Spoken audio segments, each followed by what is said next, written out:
AP రాజకీయాలు ఆసక్తికరంగా మారుతున్నాయి. కూటమి నేతలు వైసీపీ లక్ష్యంగా అడుగులు వేస్తున్నాయి. వైసీపీకి చెందిన పలువురు సీనియర్లు కూటమి పార్టీల్లో చేరుతున్నారు.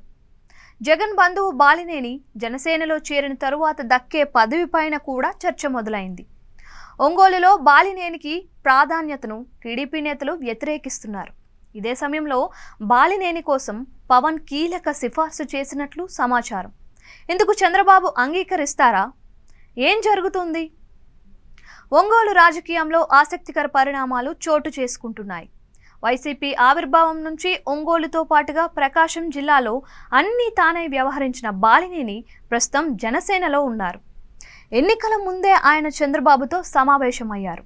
ఆ సమయంలోనే టీడీపీకి రావాలని, అధికారంలోకి వచ్చిన తరువాత తగిన ప్రాధాన్యత ఉంటుందని హామీ ఇచ్చారు. కానీ బాలినేని వైసీపీ నుంచే పోటీ చేశారు. ఎన్నికల సమయంలో ఒంగోలు ఎంపీతో పాటుగా దర్శి ఎమ్మెల్యే విషయంతో తాను సూచించిన వారికి సీట్లు ఇవ్వాలని పట్టుబట్టారు. కానీ జగన్ అంగీకరించలేదు. ఎన్నికల్లో ఓటమి తర్వాత ఈవీఎంలపైన బాలినేని కోర్టుకెక్కారు. పార్టీ నుంచి మద్దతు లభించలేదు.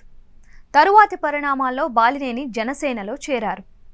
పవన్తో సత్సంబంధాలు ఉన్న బాలినేని జనసేనలో చేరే సమయంలోనూ రాజకీయ భవిష్యత్ పైన హామీ పొందారు. ఎమ్మెల్సీ పదవితో పాటుగా ప్రభుత్వంలో కీలక బాధ్యతలు అప్పగిస్తామని హామీ ఇచ్చారని సమాచారం. అయితే బాలినేని జనసేనలో ఎంట్రీ సమయం నుంచి ఒంగోలు టీడీపీ నేతలు ఓపెన్గానే కామెంట్స్ చేస్తున్నారు. బాలినేని జనసేనలో చేరినా అధికారంలో ఉన్న సమయంలో చేసిన పనులకు సమాధానం ఇవ్వకుండా వదిలేది లేదని హెచ్చరిస్తున్నారు. జనసేనలోని కొందరు నేతలు సైతం బాలినేనికి దూరంగా ఉంటున్నారు. ఈ సమయంలోనే సెకీ ఒప్పందాలపైన, నాటి విద్యుత్ శాఖ మంత్రిగా జగన్ నిర్ణయాలపైన బాలినేని వరుసగా కీలక వ్యాఖ్యలు చేస్తున్నారు.